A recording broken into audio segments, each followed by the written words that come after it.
नमस्कार। केंद्रीय विद्यालय संगठन ने बहुत लंबे अंतराल के बाद बहुत ज़्यादा वैकेंसी निकाली है टीचर्स का, और ख़ास करके पीजीटी, टीजीटी और पीआरटी। इसके अलावा नॉन टीचिंग पोस्ट के लिए भी वैकेंसी बहुत ज़्यादा संख्या में इस बार निकाली गई है। और अगर कुल मिला जुला कर बोलें तो जितनी भी हमारी टीचर्स बनने की जो एस्पेरेंट कैंडिडेट हैं, जो तैयारी कर रहे हैं टीचर बनने के लिए, उनके लिए एकदम ये गोल्डन चांस है कि आप इसको, बस यही मौका है, आप इसको क्रैक कर सकते हो। बहुत वैकेंसी है और इसका जो है वैकेंसी का संख्या तो निकल गया है, लेकिन अभी फॉर्म अप्लाई करने के लिए नहीं निकला है। किसी दिन अचानक से धप्पा इसका भी हो जाएगा और जून या जुलाई के आसपास में हो सकता है कि ऑनलाइन अप्लाई करने के लिए पोर्टल भी चालू हो जाए। तो आज हम लोग बात कर रहे हैं कि देखें कि वैकेंसी जो निकाली गई है उसमें क्या क्या क्राइटेरिया है, क्या क्या उनका डिमांड है। और मेरा जो मेन फोकस है अभी वो पीजीटी, टीजीटी और पीआरटी को लेकर के ही है।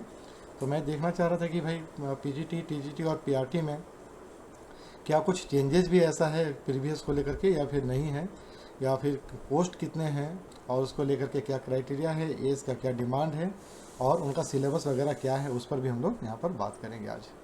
ठीक है, तो मैं देख रहा था यहाँ पर पोस्ट ग्रेजुएट टीचर्स पीजीटी, और इसमें स्पेसिफाइड कर दिया है कंप्यूटर साइंस। तो पीजीटी कंप्यूटर साइंस के लिए जो भी वैकेंसी है उसमें पहले के समय में क्या था कि आपका बीएड कंपलसरी नहीं रहता था, बीएड की ज़रूरत नहीं रहती थी कंप्यूटर साइंस टीचर्स के लिए। लेकिन इस बार से जो है आपका केंद्रीय विद्यालय जो है वो आपका बीएड भी कंपलसरी कर दिया है कि बीएड भी होना चाहिए। तो यहाँ पर जो पोस्ट ग्रेजुएट टीचर्स में जो पहला वैकेंसी जो दिख रहा है मुझे ना, वो है कंप्यूटर साइंस का, जिसमें 1196 पोस्ट है पीजीटी के लिए। बहुत पोस्ट है, एकदम बम्पर। आपको एक ही चाहिए तो आप आराम से इसके लिए तैयारी कर सकते हैं।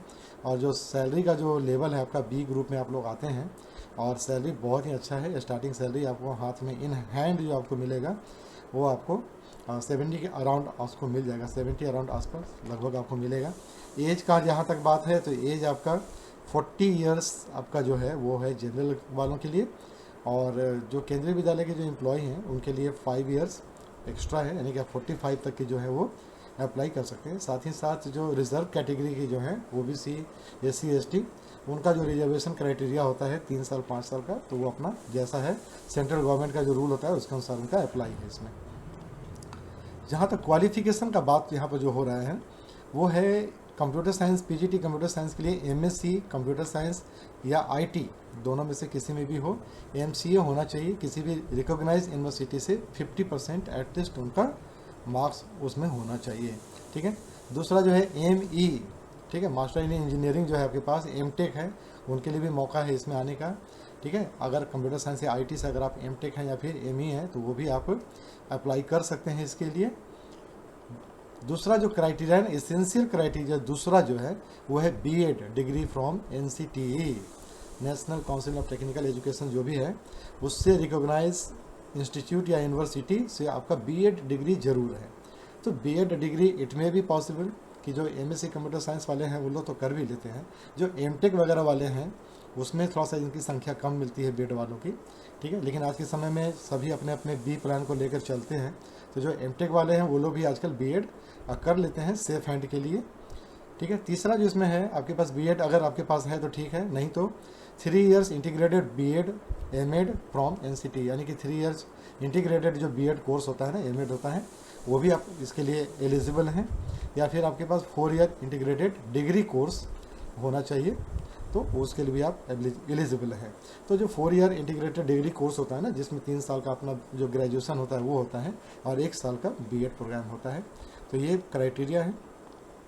तो ये आपके लिए बहुत ही बेस्ट है। आप अच्छी तरह से इस क्राइटेरिया के अंदर में फिट होते हैं तो आप अप्लाई कर सकते हैं। और 100% जो सीट है ये एकदम डायरेक्ट रिक्रूटमेंट है, इसमें कोई डिपार्टमेंटल एग्ज़ाम नहीं है, कोई बंटवारा नहीं है, इसलिए एकदम 100% जो आपके पास 1196 सीट है ना, वो केवल न्यू कैंडिडेट के लिए है। ठीक है, अगला जिसमें आपको दिख रहा है ना कि पोस्ट ग्रेजुएट टीचर्स हिंदी और संस्कृत का है, तो पे बैंड सबका सेम ही रहता है। पीजीटी हिंदी के लिए भी 1167 सीट है और पीजीटी इंग्लिश के लिए 13 से 11 सीट अवेलेबल है। ये स्केल सबका वही रहता है, एज क्राइटेरिया भी सबका सेम है। और आपका जो क्राइटेरिया जो एजुकेशनल क्वालिफिकेशन का होता है ना, वो भी आपका सेम रहता है, मास्टर डिग्री प्लस बीएड। ठीक है। इसमें जो एक आपके पास होता है ना कंसर्न, यानी इंग्लिश हिंदी के लिए तो कोई खास है नहीं, वो अपना अपने सब्जेक्ट में ही आपको मास्टर डिग्री करना है। ठीक है।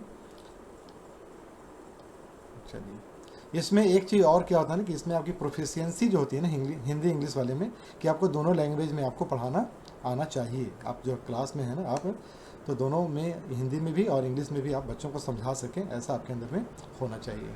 खास ही खास होता है कि डिज़ायरेबल जो आपके पास क्वालिफिकेशन है, ऐच्छिक जो आपकी योग्यता होनी चाहिए कि कंप्यूटर का नॉलेज होना चाहिए। और कंप्यूटर का नॉलेज आज के समय में सबको ज़रूरी होता है। ठीक है। अगर आपके पास टीजीटी का एक्सपीरियंस है अच्छे रिकॉग्नाइज इंस्टीट्यूट का या स्कूल का, तो ये आपके लिए प्लस पॉइंट रहेगा। ठीक है। इसमें एक चीज़ जो बहुत अच्छा बात किया हुआ कि whether age and educational qualification prescribed for direct recruitment will apply to the promotee. यानी कि यहाँ पर जो बात आ गया ना, पीजीटी में मैंने बताया था ना अभी कि पीजीटी की ही बात कर रहे थे हम लोग, तो खास करके कंप्यूटर साइंस वाले में डायरेक्ट रिक्रूटमेंट था, उसमें कहीं पर भी कुछ ये नहीं था, आपका 100% ये था, डायरेक्ट था। इसमें आपके पास क्या है ना कि इसमें 2 इयर्स, इसमें आपके पास है कि 33.33% लिमिटेड डिपार्टमेंटल एग्जामिनेशन के लिए भी रिजर्व है। यानी कि जो बाहरी कैंडिडेट हैं उनके लिए 66.67% सीट ही अवेलेबल है। तो आपके पास जो आपने वैकेंसी देखी है ना, उसमें से आप 33.33 आप माइनस कर दीजिए परसेंटेज, तो जो सीट बचेगा वो आपके लिए, जो बाहरी कैंडिडेट हैं उनके लिए है। बाकी डिपार्टमेंटल जो भी कैंडिडेट होंगे जो केंद्रीय विद्यालय के, उनके लिए ये आरक्षित है। ठीक है। चलिए, और डिपार्टमेंटल जो कैंडिडेट हैं उनके लिए भी यहाँ पर क्राइटेरिया दिया हुआ है कि आप टीजीटी पोस्ट पर होने चाहिए आपको, और उसमें भी आपका कम से कम मिनिमम 3 इयर्स आपका रेगुलर सर्विस होना चाहिए। तो ऐसे जो भी टीजीटी हैं जो केंद्रीय विद्यालय में काम करते हैं, और अगर उनको प्रमोट होना है पीजीटी के लिए, तो रेगुलर 3 इयर्स रेगुलर सर्विस उनका होना चाहिए। वो आराम से डिपार्टमेंटल एग्जामिनेशन दे करके वो प्रमोट हो सकते हैं। चलिए, तो ये एक बहुत अच्छा यहाँ पर है कि इसमें आपको ध्यान देना पड़ेगा कि आपकी जो सीट का जो नंबर है ना, वो डिस्ट्रीब्यूटेड तो नहीं है। पोस्ट ग्रेजुएट टीचर यहाँ पर सभी के लिए निकाल दिया है, maths, physics, chemistry, biotechnology, history, geography, economics और कॉमर्स, सभी के लिए अलग अलग यहाँ पर दिया हुआ है। आपके पास पोस्ट भी है, पोस्ट बहुत अच्छा खासा है, नो टेंशन। ठीक है। बायोटेक्नोलॉजी में केवल 29 सीट हैं, बाकी सभी में अच्छा सीट है, आप अच्छा ये कर सकते हैं, कैंडिडेट इसमें अच्छा जा सकते हैं। ठीक है। पे स्केल वगैरह सब वही है, एज क्राइटेरिया भी आपका वही है, और जो एजुकेशनल क्वालिफिकेशन है वो भी आपका सेम रहता है, मास्टर डिग्री प्लस 50% आपका वो मार्क्स होना चाहिए, क्वालिफाइंग मार्क्स है ये। ठीक है। इसमें भी आपके पास है जो डिज़ायरेबल क्वालिफिकेशन टीजीटी, ये सब है, एक्सपीरियंस होना चाहिए, कंप्यूटर का नॉलेज होना चाहिए। इसमें भी आपके पास डिपार्टमेंटल जो भी है ना, डायरेक्ट रिक्रूटमेंट 100% है केवल कॉमर्स के लिए और बायोटेक्नोलॉजी के लिए, और अदर जो सब्जेक्ट बच गए हैं उसमें आपका 66.67% डायरेक्ट रिक्रूटमेंट है, और 33.33% लिमिटेड डिपार्टमेंटल एग्जामिनेशन है, जो कि आपका जो क्राइटेरिया हम लोग है ना कि 3 साल का रेगुलर सर्विस होना चाहिए टीजीटी की पोस्ट के रूप में। ठीक है। तो ये सारी चीज़ें हैं। इसमें एक बहुत अच्छी बात यहाँ पर ये है कि टीजीटी मैथ्स जो है, ठीक है, वो आपका पीजीटी मैथ, फिजिक्स और केमिस्ट्री के लिए अप्लाई कर सकते हैं, और टीजीटी साइंस जो है वो पीजीटी बायो और केमिस्ट्री के लिए अप्लाई कर सकते हैं। टीजीटी एसएसटी जो है वो पीजीटी हिस्ट्री, ज्योग्राफी और इकोनॉमिक्स के लिए अप्लाई कर सकते हैं। चलिए, तीसरा जो आपके पास है पीजी ट्रेंड ग्रेजुएट टीचर के लिए, तो अभी तक हम लोग जो बात कर रहे थे वो पीजीटी का बात कर रहे थे, और पीजीटी में जो आपका अलग अलग सब्जेक्ट वाइज जो सीटें अवेलेबल है उसके अनुसार, और जो डिपार्टमेंटल एग्जामिनेशन का है उसको भी अपने माइंड में आपको रखना चाहिए कि आपके पास सीट कितना है, अवेलेबल सीट कितना है और कितना डिस्ट्रीब्यूट हो गया है डिपार्टमेंटल वालों के लिए। टीजीटी के लिए आपके पास है हिंदी, संस्कृत और इंग्लिश, इसमें भी भरपूर पोस्ट है, एकदम बोलने की ज़रूरत ही नहीं है, 2000 से ऊपर है। ठीक है।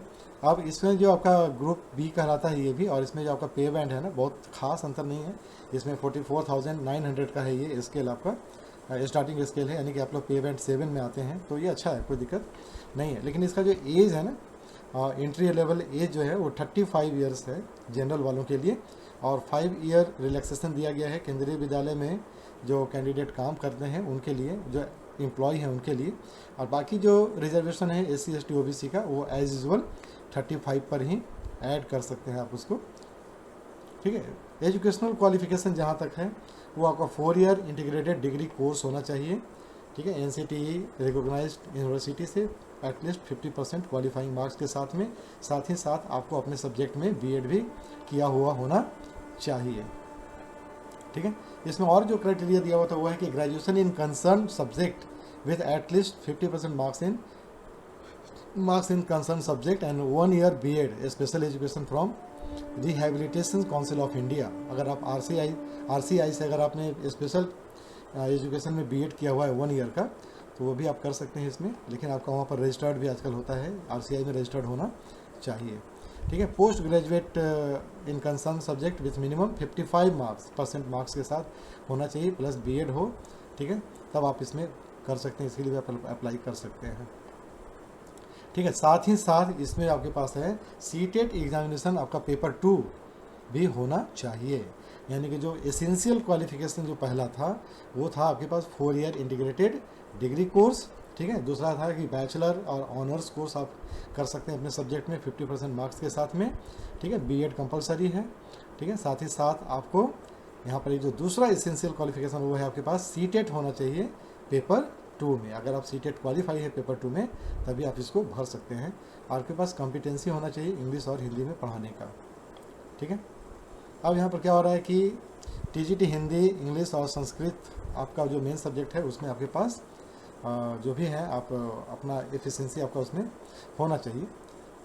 Training to be undergone persons, जो बीएड का जो स्पेशल क्वालिफिकेशन जो कर रहे हैं ट्रेनिंग में भी है, आफ्टर अपॉइंटमेंट NCTE रिकॉग्निशंस, ठीक है, 6 मंथ स्पेशल प्रोग्राम जो है आपको वहाँ पर ये करना पड़ेगा, जाना पड़ेगा उसके लिए। चलिए, इसमें आपके पास जो है educational qualification, yes the candidate of processing CTET paper 2 is also applicable to be LDA as per NCTE guideline, ठीक है।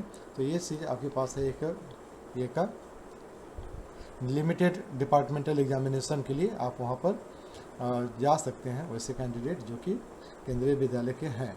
तो इसमें भी आपका जो सीट है ना वो डिस्ट्रीब्यूट कर रहा है 33.33% LDE के लिए और 66.67% जो है डायरेक्ट रिक्रूटमेंट है।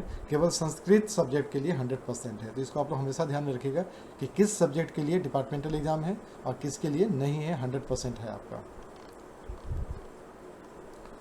चलिए, मैथ्स, साइंस, सोशल साइंस के लिए भी है, सीट बहुत है, तो इस बार बम्पर वैकेंसी है भाई। और एज क्वालिफिकेशन वही है, पे स्केल भी आपका वही है, और जो क्वालिफिकेशन है सब्जेक्ट का एसेंशियल क्वालिफिकेशन वो भी आपका सेम है, ठीक है। 4 ईयर इंटीग्रेटेड या फिर बैचलर ऑनर्स प्लस बीएड, ठीक है। 1 ईयर बीएड स्पेशल एजुकेशन भी आप कर सकते हैं इसमें। आपके साथ साथ क्या है इसमें सीटेट भी आपको क्वालिफाई करना है, कॉम्पिटेंसी आपका हिंदी इंग्लिश में होना चाहिए, ठीक है। चलिए, इसमें जो कैंडिडेट के लिए जो अलग अलग जो कैंडिडेट होते हैं ना, अगर मान लीजिए TGT के जो मैथ के जो एस्पेरेंट है जो भर रहे हैं वहाँ पर, उनको ये देखना पड़ेगा कि मैथमेटिक्स एज इलेक्टिव, ठीक है, और main subject in at least 3 years और 6 सेमेस्टर ऑफ कोर्स में। यानी कि अगर आप मैथ के लिए भर रहे हैं ना तो आपके लिए क्राइटेरिया जो है ना वो है कि मैथ्स होना चाहिए एज ए इलेक्टिव सब्जेक्ट या फिर मेन सब्जेक्ट, ठीक है। तो उसमें आपके पास एक 3 साल वाला अगर आप कोर्स किया है, आपने 3 ईयर डिग्री कोर्स किया है या फिर ऑनर्स कोर्स किया है, ठीक है, या फिर आप 6 सेमेस्टर वाला कोर्स किया है, तो आपके पास ये चीज़ होना चाहिए। दूसरा है कि फिजिक्स एट लीस्ट 1 ईयर, ठीक है, और any 2 semester of the course, ठीक है। अगर आप मैथ के कैंडिडेट हो तो आपको ये ध्यान रखना है कि फिजिक्स आपका एक इलेक्टिव सब्जेक्ट होना चाहिए, यानी कि आपने 1 साल तक जो है कम से कम आपने फिजिक्स पढ़ा हो, ऐसा आपको करना है, या फिर आप 2 सेमेस्टर आपका होना चाहिए। 1 out of chemistry, electronics, computer science, statistic at least 1 year और any 2 semester of the course. Physics तो है ही, साथ ही साथ केमिस्ट्री, इलेक्ट्रॉनिक्स और कंप्यूटर साइंस, स्टैटिस्टिक, ये 4 में से आपका किसी एक में, यानी कि 1 साल का या फिर 2 सेमेस्टर का आपका होना चाहिए। तो कहने का मतलब क्या हो गया कि अगर आपने 3 ईयर डिग्री कोर्स किया है तो 3 ईयर डिग्री कोर्स में अगर आपका मैथ और ऑनर्स रहा या फिर मैथ्स रहा तो आपका जो सब्सिडरी सब्जेक्ट जो होता है ना उसमें आपका फिजिक्स और chemistry, electronics, computer science, statistics, ठीक है, इसमें से ये 2 सब्जेक्ट आपका होना चाहिए, ठीक है। चलिए, इसमें क्या हो रहा है कि जो ऐसे candidate who studied under choice based credit system, यानी कि CBCS में जो कैंडिडेट थे जिनका इस तरह से भी आता है मार्क्स, तो वो भी आपका इस सब्जेक्ट के लिए अप्लाई कर सकते हैं। ठीक है, candidate with BSc honours in physics और chemistry are not eligible for the post of TGT maths, यानी कि ऐसे कैंडिडेट जो BSc ऑनर्स किए हुए हैं फिजिक्स में और या फिर केमिस्ट्री में, वो TGT मैथ के लिए अप्लाई नहीं कर सकते हैं। ठीक है, उनका ऑनर्स होना चाहिए मैथ्स में या फिर उनका डिग्री कोर्स होना चाहिए मैथ्स में, जिसको पास कोर्स भी बोलते हैं, वो आपका मैथ्स में होना चाहिए। साथ ही साथ सब्सिडरी सब्जेक्ट में उनका फिजिक्स केमिस्ट्री हो सकता है, नहीं होना है। ठीक है, फिजिक्स तो कंपलसरी है कि आपको रखना ही पड़ेगा सब्सिडरी में। आपका केमिस्ट्री, इलेक्ट्रॉनिक्स, कंप्यूटर साइंस और स्टैटिस्टिक में से कोई एक भी आपका सब्सिडरी में होना चाहिए, तभी आप कर पाएंगे। तो बहुत सारे कैंडिडेट जो होते हैं ना, मैथ्स ऑनर्स कर लिया है लेकिन उनका सब्सिडरी पेपर फिजिक्स नहीं होता है, कोई और होता है। ठीक है, तो वैसे कैंडिडेट जो है वो TGT मैथ के लिए अप्लाई नहीं कर सकते हैं। ठीक है, बाद में बहुत अफसोस होगा जब आपका सिलेक्शन हो जाएगा। तो इसलिए आप लोग क्राइटेरिया अपना देख लीजिएगा कि आपको क्या क्या चाहिए होता है। TGT साइंस के लिए ये बहुत ज़रूरी है। बच्चे जो होते हैं ना, जो भरते हैं फॉर्म, ये सब इन सब चीज़ों पे बहुत उनका प्रॉब्लम होता है, आगे चल के बहुत दिक्कत होता है उनको। Candidate should have studied biology, life science, botany, zoology as honours और main subject in at least 3 year और 6 semester course with following combination of subject. ये सब्जेक्ट कॉम्बिनेशन हमेशा ध्यान रखिएगा कि आप उस क्राइटेरिया में हो या नहीं हो, उस सब्जेक्ट कॉम्बिनेशन में हो या नहीं हो। तो biology, life science main subject है आपका, तो सब्सिडरी में क्या होना चाहिए? केमिस्ट्री, बॉटनी, जूलॉजी में से कोई 2 पेपर आपका होना चाहिए। ठीक है, अगर आपका मेन सब्जेक्ट बॉटनी है तो केमिस्ट्री या जूलॉजी सब्सिडरी पेपर होना चाहिए। जूलॉजी है तो केमिस्ट्री और बॉटनी आपका सब्सिडरी पेपर होना चाहिए। तो यही आपका सब्जेक्ट कॉम्बिनेशन है। इसके अगर अलग होगा कुछ भी, तब आप इस पोस्ट के लिए एलिजिबल नहीं होंगे। TGT सोशल साइंस में भी अगर आपके पास है any 2 subject out of history, geography, economics and political science during graduation, out of which one must be इधर हिस्ट्री और ज्योग्राफी इन एटलीस्ट 3 ईयर्स और 6 सेमेस्टर कोर्स, ठीक है, वो इसके लिए एलिजिबल होंगे, अदरवाइज नहीं होंगे। ठीक है, यानी कि history, geography, economics, political science, चारों में से अगर आपने किसी को भी ऑनर्स पेपर के लिए चूज़ किया है या फिर पास कोर्स में है, तो इसमें से क्या होता है कि graduation out of which one must be इधर हिस्ट्री, यानी कि उसमें हिस्ट्री और ज्योग्राफी एक होना ही आपका है। ठीक है, अगर आप इकोनॉमिक्स ऑनर्स आपने किया है या फिर इकोनॉमिक्स आपका पास कोर्स में ये मेन सब्जेक्ट था, तो आपका हिस्ट्री और ज्योग्राफी आपका सब्जेक्ट होना चाहिए सब्सिडरी में। ठीक है, यानी कि हिस्ट्री और ज्योग्राफी क्या है, सब्सिडरी में मस्ट है। ठीक है, अगर आपने ऑनर्स में कर दिया है ज्योग्राफी में, तो आपके पास हिस्ट्री या फिर कोई और सब्जेक्ट आपका होना चाहिए। समझ में आ गया ये? तो ये आपके पास है TGT सोशल साइंस के लिए। चलिए, सीटेट तो सबको चाहिए ही चाहिए, और डिपार्टमेंटल जो आपके पास है एग्जामिनेशन है ना, वो आपके पास है 33.33 है, और जो डायरेक्ट है वो 66.67 है। ठीक है, और इसमें जो लिमिटेड डिपार्टमेंटल जो एग्जामिनेशन है ना, वो आपके PRT के लिए है, जिनके पास रेगुलर जॉब करी है, वो 5 साल तक का जो रेगुलर सर्विस किए हैं, वो इसके लिए अप्लाई कर सकते हैं लिमिटेड डिपार्टमेंटल एग्ज़ाम में।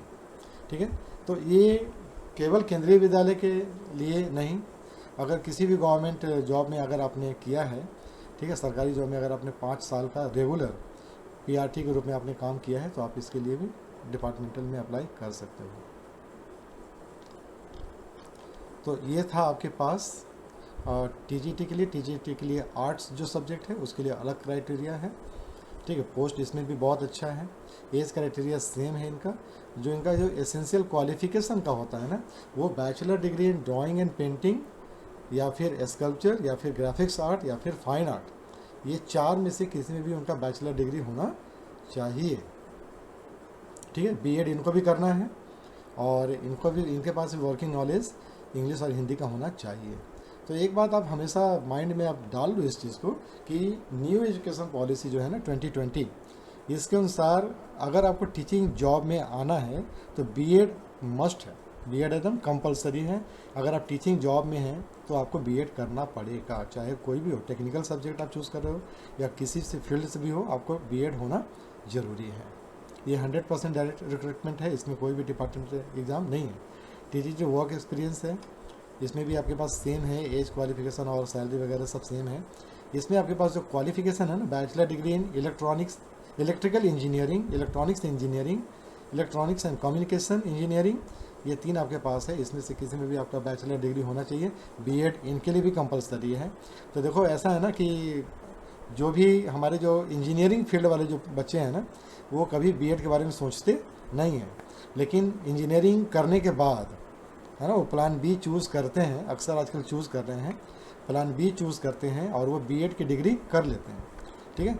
और वैसे यूनिवर्सिटी या जो कॉलेज जो प्रोवाइड करते हैं ना 4 ईयर इंटीग्रेटेड, तो उसमें तो बीएड का जो है वो ऑटोमेटिक कंपलसरली आपका वो 1 ईयर ऐड हो जाता है, ठीक है। ये भी आपका 100% डायरेक्ट है, कहीं कोई दिक्कत नहीं है, ठीक है। फिजिकल एंड हेल्थ एजुकेशन जो आपके पास है टीजीटी का, उसमें भी सब कुछ सेम क्राइटेरिया है। एसेंशियल क्वालिफिकेशन में बैचलर डिग्री होना चाहिए फिजिकल एजुकेशन में, बैचलर ऑफ फिजिकल एजुकेशन, ठीक है, वो आपको रिकॉग्नाइज यूनिवर्सिटी से करना है। और या फिर आप ग्रेजुएशन कर सकते हैं रिकॉग्नाइज यूनिवर्सिटी से, बीपीएड साथ में होना चाहिए।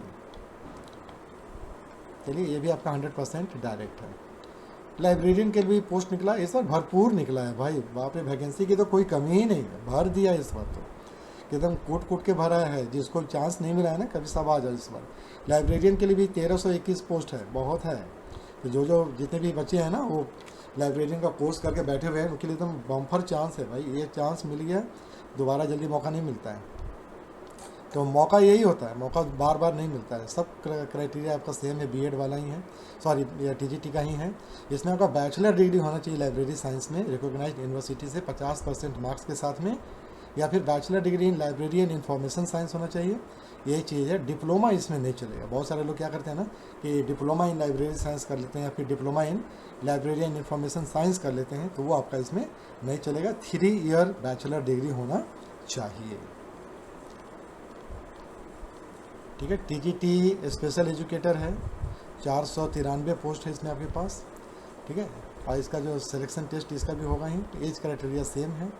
ग्रेजुएशन डिग्री होना चाहिए 50% मार्क्स के साथ में, और बीएड होना चाहिए स्पेशल एजुकेशन 50% मार्क्स के साथ में, ठीक है। इसमें बीएड जनरल भी है आपके पास, लेकिन आपका डिप्लोमा होना चाहिए इसमें स्पेशल एजुकेशन में। इस तरह से आपके पास है कि आपको अगर आपने बीएड भी कर रखा है तो आपको स्पेशल एजुकेशन में डिप्लोमा करना पड़ेगा, जो 1 साल का होता है, ठीक है। और इसमें एक चीज़ और भी होता है जो आपको रजिस्ट्रेशन कराना पड़ता है, ठीक है। रिहैब्स जो हमारा भारत सरकार का जो साइट है, तो उसमें करवाना पड़ता है।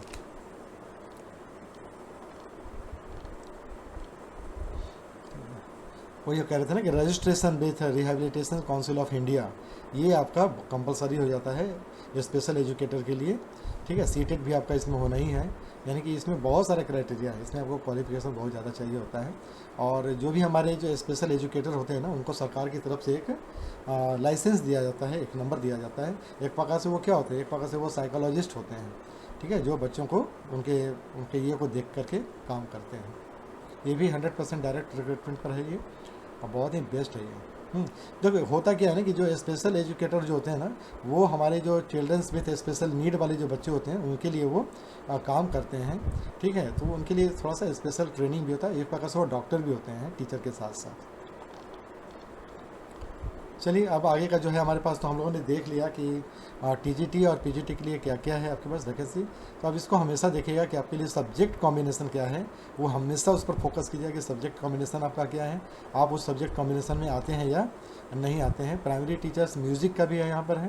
प्राइमरी टीचर्स में 1327 पोस्ट है म्यूज़िक टीचर के लिए। एज क्वालिफिकेशन यहाँ पर आ जाता है 30 साल का मिनिमम, मैक्सिमम एज आपका जो है 30 साल है। 5 साल रिलैक्सेशन है केबी के लिए, केबी के टीचर के लिए। और जो भी अदर जो हमारा जो रिजर्वेशन होता है उनके लिए जो क्राइटेरिया है सेंट्रल गवर्नमेंट का, उसके अनुसार छूट है। इसका जो एसेंशियल क्वालिफिकेशन है ना, वो है सीनियर सेकेंडरी +2 विथ 50% मार्क्स, और बैचलर डिग्री अगर म्यूज़िक में है तो वो भी चलेगा, परफॉर्मिंग आर्ट में है तब वो भी चलेगा, ठीक है। लेकिन म्यूज़िक आपका वहाँ पर एक सब्जेक्ट होना चाहिए था, और कंप्यूटर का नॉलेज तो है ही। ये भी डायरेक्ट रिक्रूटमेंट है म्यूज़िक के लिए। प्राइमरी टीचर्स का 16,182 पोस्ट है, बम्फर है, पढ़ो जम के भाई, ठीक है। 30 साल का एज मैक्सिमम लिमिट है, 5 साल केवी के लिए। बाकी जो क्राइटेरिया है सेंट्रल गवर्नमेंट का जो रिजर्वेशन क्राइटेरिया उसके अनुसार है। पे बैंड जो आपका इसमें 6 है, और 35,400 आपका बेसिक सैलरी स्टार्टिंग है। उसमें अपना DA वगैरह सब जोड़ जाड़ दीजिए, सेंट्रल गवर्नमेंट का अच्छा खासा पैसा है, ठीक है। सीनियर सेकेंडरी होना चाहिए +2 10+2 50% मार्क्स के साथ में 2 ईयर आपके पास डिप्लोमा होना चाहिए एलिमेंट्री एजुकेशन में, DLED होना चाहिए, ठीक है। और BLED भी अगर आप कर सकते हैं तो कर सकते हैं, ठीक है। तो +2 के साथ में आपके पास BLED भी चलेगा।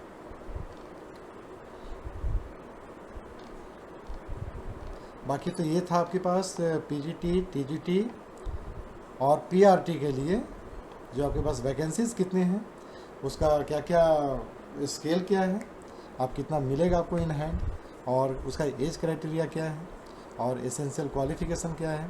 तो इसमें मेन फोकस आप दीजिएगा जो हमारे TGT कैंडिडेट हैं ना, साइंस मैथ्स और SST वाले, वो अपना सब्जेक्ट कॉम्बिनेशन ज़रूर देखिएगा, उसके अनुसार ही आपको फॉर्म भरिएगा, ठीक है। बस तो इसमें इतना ही है। हम लोग चलते हैं सिलेबस पोर्शन की तरफ कि आखिर अब TGT और PGT और PRT का सिलेबस क्या क्या है और सिलेबस कैसे कैसे चलेगा। तो मैंने इस वीडियो में केवल फोकस किया था उसी चीज़ को कि PGT TGT और PRT के लिए क्या क्या ऑप्शन इसमें अवेलेबल है। चलिए अब हम लोग बात करते हैं सिलेबस के बारे में कि PGT TGT और PRT का सिलेबस क्या है।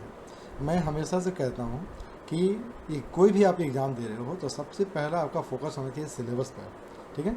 कि कोई भी क्वेश्चन आएगा वो आपका सिलेबस के अंदर से ही आएगा, और सिलेबस अगर आप अच्छी तरह से समझ गए हो कि सिलेबस क्या है, मुझे क्या तैयारी करनी है, तो आप आसानी से प्लान कर सकते हो कि आपको कैसे तैयारी करनी है, ठीक है, और कैसे आपको अपना गोल अचीव करना है। तो सिलेबस सबसे इंपॉर्टेंट चीज़ होता है। कभी कभी क्या होता है ना कि जो बच्चे हैं ना वो सिलेबस छूट जाता है, सिलेबस को अगर वो अच्छी तरह से नहीं समझ पाते हैं तो बियॉन्ड सिलेबस वो पढ़ते रह जाते हैं और उनका सिलेबस से जो आया क्वेश्चन है वो छूट जाता है। तो सिलेबस बहुत ज़रूरी चीज़ होता है कि सिलेबस पर आप फोकस ज़रूर से कीजिएगा, ठीक है। तो हम लोग अभी बात कर रहे हैं कि PGT का scheme and syllabus of exam for direct recruitment of PGTs। तो जितने भी PGTs हैं उसका जो सिलेबस है वो क्या है। तो इसमें देखिए क्या हो रहा है ना कि आपको ये पार्ट 1 जो है आपके पास, ये अलग अलग पार्ट में हो रहा है। ये आपका जो एग्जामिनेशन है ना उसका पैटर्न पार्ट वाइज है। तो जो पहला पार्ट है वो आपका है प्रोफिशिएंसी इन लैंग्वेज, 20 नंबर का ये एग्ज़ाम होगा। और प्रोफिशिएंसी लैंग्वेज यानी कि 10-10 नंबर का दोनों है, जनरल इंग्लिश और जनरल हिंदी। तो ये दोनों जो आपके पास है वो 10-10 नंबर का होगा, जिसमें कि आपका reading comprehension, word power, grammar और उसका यूजेस है इंग्लिश के लिए। और जनरल हिंदी में जो है आपके पास पाठन कौशल, शब्द समर्थ, व्याकरण और उसके यूजेस, तो दोनों का सेम है, ठीक है। तो जनरल इंग्लिश 10 नंबर का और जनरल हिंदी आपका 10 नंबर का है। तो ये तो है, चलिए कॉमन है सभी के लिए, इसमें कोई दिक्कत नहीं है। पार्ट 2 जो आपके पास है वो 20 नंबर का है, और इसमें जो है आपका जनरल अवेयरनेस एंड रीजनिंग, ठीक है। तो general awareness and current affairs 10 number का ये है, और रीजनिंग एबिलिटी जो है वो 5 नंबर का आएगा, और कंप्यूटर लिटरेसी 5 नंबर का। यानी कि 10 क्वेश्चन आपका जो है वो जनरल अवेयरनेस से और करंट अफेयर्स से आएगा, और 5 क्वेश्चन है रीजनिंग एबिलिटी से, और 5 क्वेश्चन है आपका कंप्यूटर लिटरेसी से। तो इस तरह से आपके पास 20 मार्क्स आपके इसके हो गए हैं। तो टोटल कितने हो गए? 40 मार्क्स हो गए आपके पास, 40 मार्क्स हो गए हैं। अब आता है आपके पास पार्ट 3 PGT के लिए, जो सबसे इंपॉर्टेंट है। अब 40 मार्क्स का क्वेश्चन इससे आने वाला है, ठीक है। तो perspectives on education and leadership, तो एक टीचर्स का जो सबसे बेस्ट पार्ट होता है ना वो यही होता है, ठीक है, पार्ट 3। तो perspective on education and leadership 40 number का क्वेश्चन है। एकदम आप उसको अच्छी तरह से घोर के पी जाने का, ये मतलब घोर के पी जाने का कहने का मतलब ये हो गया ना कि आप इसको एकदम सिलेबस को ना आप अच्छी तरह से रट जाओ, उसको डाल दो पूरे माइंड में, कहीं से भी नहीं लेना, पूरा पचा लेना है इसको। तो पहला क्या दे रहा है इसमें, अंडरस्टैंडिंग द लर्नर्स, ठीक है। 15 क्वेश्चन इससे आएंगे आपके पास। कॉन्सेप्ट ऑफ ग्रोथ, ठीक है, maturation and development, principles and debates, ये तो मैं करवाऊंगा ही आपको, एकदम सिलेबस के अनुसार ही मैं पूरा का पूरा कोर्स करवाऊंगा आपका, कहीं कोई दिक्कत नहीं है, एकदम कनेक्ट हो जाना है मेरे साथ, ठीक है। तो एकदम पूरा टू द पॉइंट, एकदम सिलेबस के अनुसार चलेगा पूरा कॉन्सेप्ट। उसके बाद फिर आपका MCQ क्वेश्चंस मैं करवा दूंगा, कहीं से छूटेगा नहीं, मतलब पूरा घोर के डालूंगा उसको मैं, ठीक है। किसी भी हालत में निकलना है जो आपको। तो पहला जो आपके पास अंडरस्टैंडिंग द लर्नर्स, 15 नंबर का ये क्वेश्चन है आपके पास। डोमेन्स ऑफ डेवलपमेंट, इसमें भी आपका 4 पार्ट है, ठीक है। Understanding adolescence, role of primary and secondary, socialisation agencies, ये सारी चीज़ें इसमें आएंगी, इसको हम लोग कवर करेंगे। दूसरा जो इसमें आ रहा है वो है अंडरस्टैंडिंग टीचिंग लर्निंग, ये भी 15 नंबर का आएगा। इससे भी इसमें क्या होता है, थियोरेटिकल पर्सपेक्टिव ऑन लर्निंग, इस पर है, ठीक है। उसके बाद है factors affecting learning and their implication, planning and organisation of teaching learning, ये सारे पॉइंट्स इसमें कवर करेंगे, ठीक है। इन्हेंसिंग टीचिंग लर्निंग प्रोसेस, ठीक है। तो ये आपके पास आ गया सेकंड, बी आ गया। किस में आ रहा है ये हम लोग बात करें, perspective on education and leadership, यानी कि एजुकेशन वाला जो पार्ट है उसमें। आपके पास तीसरा जो आ रहा है ना वो है क्रिएटिंग कंड्यूसिव लर्निंग एनवायरनमेंट्स, ठीक है। तो कंड्यूसिव लर्निंग एनवायरनमेंट, इससे भी आपका 4 नंबर का क्वेश्चन आएगा, ठीक है। और स्कूल ऑर्गेनाइजेशन एंड लीडरशिप, इससे भी आपका 4 नंबर का क्वेश्चन आएगा। पर्सपेक्टिव इन एजुकेशन, इससे 2 नंबर का क्वेश्चन आएगा, ठीक है। तो आप देखिए मार्क्स का डिस्ट्रीब्यूशन कितना अच्छा कर दिया है, आपको पूरी तरह से बता दिया है कि मैक्सिमम मार्क्स कहाँ से आपको स्कोर करना है। 40 में से 30 नंबर का क्वेश्चन तो आपका understanding the learners, understanding the teaching learning से ही आपका 30 नंबर का क्वेश्चन आ जाएगा। बाकी जो आपके पास है 4, 4, 8 और ये 2, ठीक है, ये आपका 3 क्रिएटिव कंड्यूसिव लर्निंग एनवायरनमेंट से है, स्कूल ऑर्गेनाइजेशन एंड लीडरशिप से है और पर्सपेक्टिव इन एजुकेशन से है। तो आप इसके अनुसार भी आप तैयारी कर सकते हैं। जहाँ पर मैक्सिमम स्कोरिंग होता है ना, उस पर हम लोग पूरी तरह से फोकस करते हैं, ठीक है। अब जो आपका पार्ट 4 है, यानी कि 4 पार्ट में आपका एग्ज़ाम हो रहा है, यानी कि आपका जो क्वेश्चन पेपर आएगा वो आपका 4 पार्ट में आने वाला है। तो चौथा पार्ट क्या है, सब्जेक्ट स्पेसिफिक सिलेबस, यानी कि आपका जो सब्जेक्ट है ना उससे आपके 100 नंबर के क्वेश्चन आएंगे, ठीक है। तो 100 नंबर का क्वेश्चन आ गया सब्जेक्ट से, और 80 नंबर का जो क्वेश्चन हुआ वो आपका आ गया इधर से, 40 नंबर आपका इधर हो गया, और 20 हो गया ये 60, ये हो गया 20 आपका 80। तो 80 नंबर का क्वेश्चन जो है वो आपका आ रहा है अलग से। आपका 100 नंबर का जो है वो सब्जेक्टिव है, ठीक है। तो दोनों का दोनों आपके लिए इंपॉर्टेंट होता है स्कोरिंग करने के लिए। जो भी पढ़ाई कर रहे हो, जो भी आपका है एकदम, उसको पूरी तरह से आपको 100% आपको अपना दे देना है, ठीक है। इसमें याद रखने वाली बात क्या है ना कि द प्रोफेशनल कॉम्पिटेंसी टेस्ट, तो जो प्रोफेशनल कॉम्पिटेंसी टेस्ट होगा आपका रिटन एग्ज़ाम क्वालिफाई करने के बाद, वो क्या होता है, डेमो होगा, डेमो क्लास आपका लिया जाएगा, यानी कि आपको पढ़ाने आपको आता है या नहीं आता है, इसका टेस्ट होता है, यानी कि आपको डेमोन्स्ट्रेशन आपको देना है एज ए टीचर की, ठीक है। और दूसरा होगा आपके पास इंटरव्यू, यानी कि आपको डेमोन्स्ट्रेशन भी देना है, साथ ही साथ आपको इंटरव्यू भी देना है, जो कि 60 नंबर का होगा, ठीक है। तो अब यहाँ पर वेटेज की बात अगर आती है कि वेटेज कितना मिलेगा, रिटन टेस्ट का कितना वेटेज मिलेगा और प्रोफेशनल कॉम्पिटेंसी का वेटेज आपको कितना मिलेगा, तो ये आपके पास है 70 और 30 का रेशियो है, ठीक है।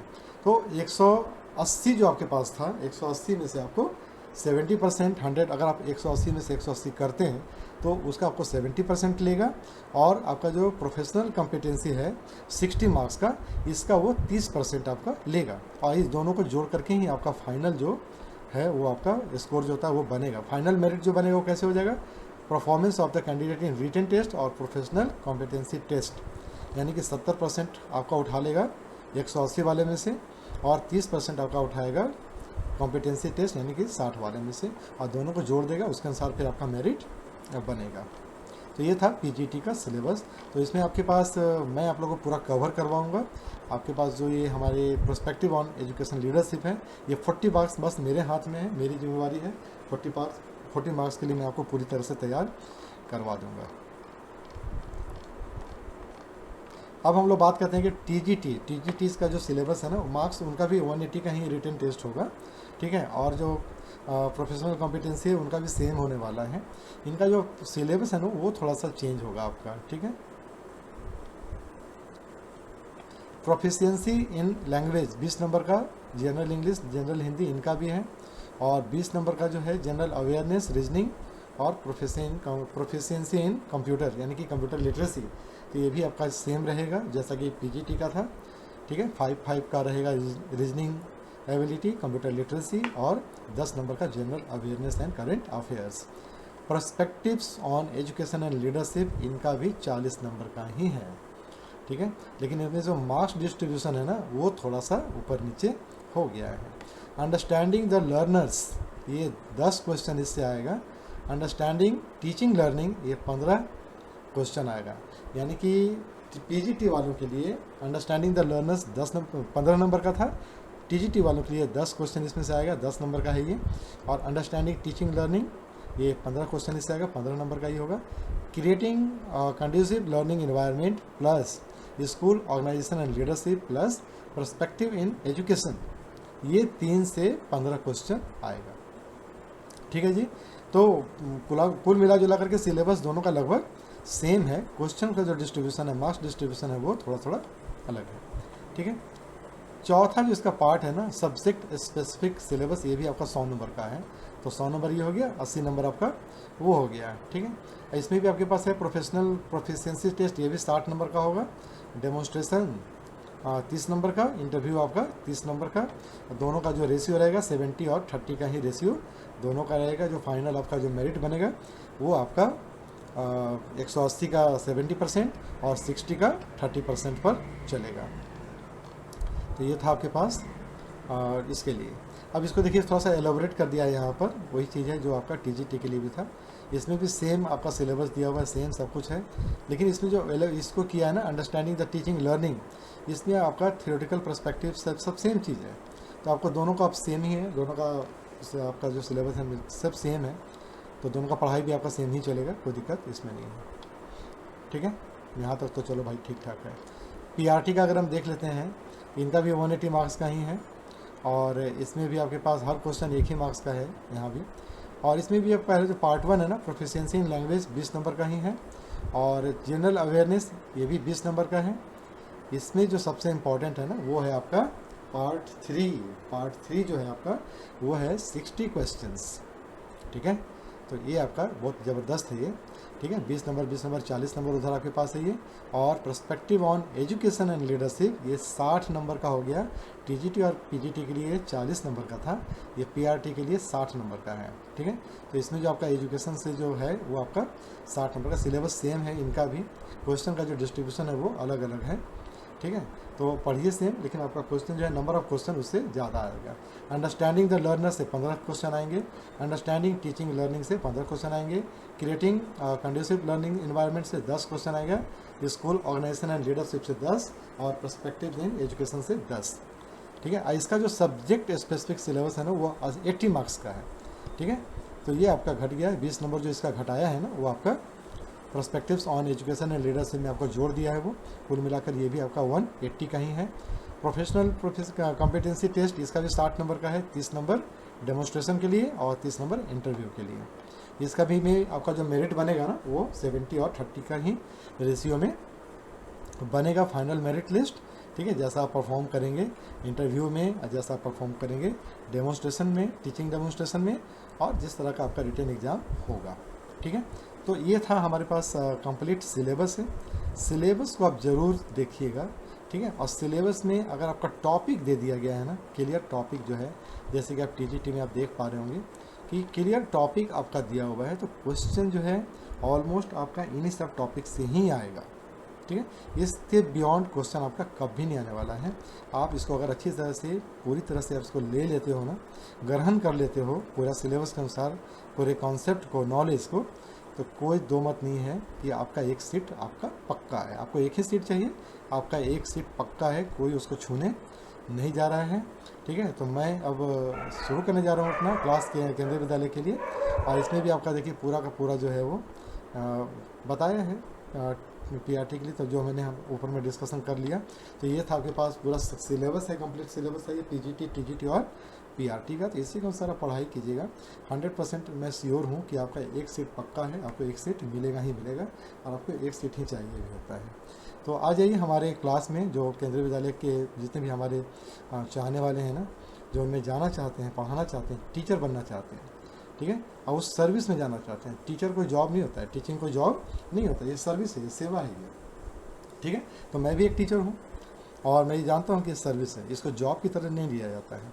ठीक है, आप क्या कर रहे हो, आप एक राष्ट्र निर्माण की तरफ जा रहे हो। राष्ट्र के लिए आप सिटीजनशिप बना रहे हो, आप एक अच्छे सिटीजन बना रहे हो एक अच्छे राष्ट्र के लिए। तो कहते हैं ना कि शिक्षक क्या होता है, शिक्षक एक ऐसा मतलब प्राणी है ना, जिसके अंदर में प्रलय और निर्माण दोनों खेलते हैं उसकी गोद में। ठीक है, तो शिक्षक के गोद में ही दोनों चीज़ होता है, प्रलय और निर्माण दोनों होता है। वो बच्चे का भविष्य बना भी सकता है और बच्चे का भविष्य बिगाड़ भी सकता है, बर्बाद भी कर सकता है। ठीक है, तो टीचर कोई साधारण प्राणी नहीं होता है, टीचर बहुत मतलब कि बहुत असाधारण प्राणी होता है वो। इसलिए इसके काम को ये जो करते हैं ना, इसको हम लोग सर्विस बोलते हैं, इसको जॉब नहीं बोलते हैं। तो आप जितने भी कैंडिडेट जो है ना वो अगर तैयारी कर रहे हैं केंद्रीय विद्यालय के, तो आप बिल्कुल ही असाधारण हैं, आप साधारण हो ही नहीं सकते हैं।